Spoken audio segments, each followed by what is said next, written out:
اعوذ باللہ من الشیطان الرجیم بسم اللہ الرحمن الرحیم۔ پرانے وقتوں کی بات ہے، ایک غریب شخص کام کاج کی تلاش میں مختلف شہروں کی خاک چھانتا رہا مگر اسے کوئی بھی کام نہ مل سکا۔ تھک ہار کر وہ چرچ میں چلا گیا اور اونچی آواز میں کہنے لگا، خدا بندہ تو مجھے کب تک غریب رکھے گا؟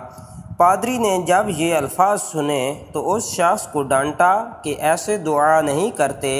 وہ غریب شخص کہنے لگا کہ ٹھیک ہے، پھر آپ مجھے کوئی کام دے دیں تاکہ میں یہ الفاظ پھر نہ دہرا سکوں۔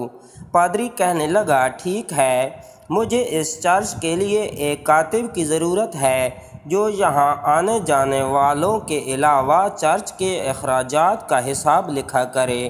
تم یہ کام سنبھال لو، ماہانہ $50 کے علاوہ کھانا اور رہائش بھی میرے ذمہ ہوگی۔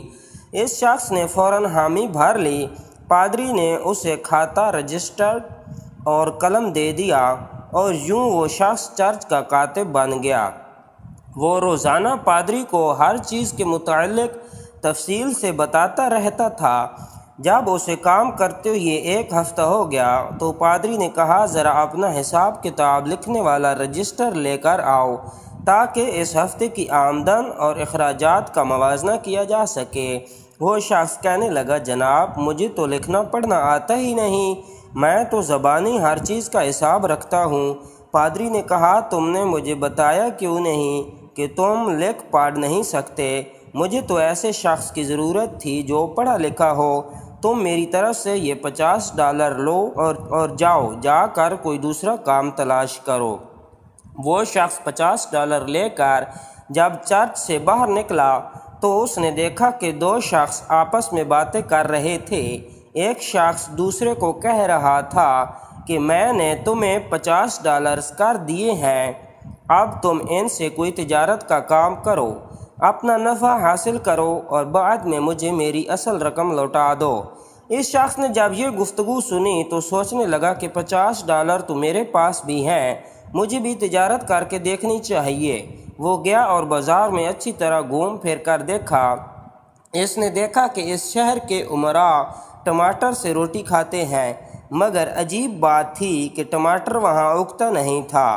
دور دراز کے علاقوں سے جب ٹماٹر آتا تو طویل سفر اور گرم موسم کے باعث راستے میں خراب بھی ہو جاتا تھا۔ اس وجہ سے اس کام میں سرمایہ اور وقت کے خسارے کے پیش نظر بس 2-3 تاجر ہی یہ کام کرتے تھے اور وہ منہ مانگے دام بھی وصول کیا کرتے تھے۔ اس شخص نے دور دراز کے علاقوں سے ٹماٹروں کو یہاں لا کر فروخت کرنے کا ارادہ بنا لیا۔ وہ پہلے بھی مختلف شہروں کا سفر کرتا رہا تھا، اسے پتہ تھا کہ کہاں پر ٹماٹر سستا اور کثرت سے پایا جاتا ہے۔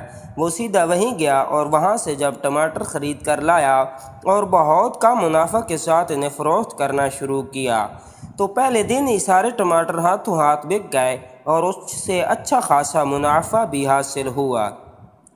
اسے یہ کام پسند آ گیا اور پھر کرتے کرتے ایک دن وہ اس علاقے کا بڑا تاجر بن گیا۔ اس نے اپنے کام کاج میں ہاتھ بٹانے کے لیے نوکر بھی رکھ لیے۔ ایک دفعہ وہ سفر کرتے ہوئے کسی ایسی جگہ پر گیا جہاں ہسپانوی زبان بولی جاتی تھی جس سے وہ نابلد تھا۔ وہ ایک ریستوران میں کھانا کھانے گیا تو اسے کھانوں کے نام پلے نہیں پڑ رہے تھے۔ اس نے اپنے ایک نوکر کو بلا کر کہا کہ ذرا ان کھانوں کے نام تو سمجھ کر مجھے بتاؤ۔ نوکر نے حیرانی سے کہا، جناب آپ اتنے بڑے تاجر ہیں مگر آپ کو ہسپانوی زبان نہیں آتی۔ اس شخص نے کہا، اس لیے کہ میں پڑھا لکھا نہیں ہوں۔ تو نوکر نے کہا، جناب آپ ان پڑھ ہو کر ایک بڑے تاجر ہیں، سوچیں اگر 2-4 جماعتیں پڑھ لیتے تو پتہ نہیں کتنے بڑے تاجر ہوتے اور آج نہ جانے کہاں ہوتے۔ اس شخص نے جواب دیا، ہونا کہاں تھا، اگر 2-4 جماعتیں پڑھ جاتا تو آج $50 ماہوار پر چرچ میں پادری کا کاتب ہوتا۔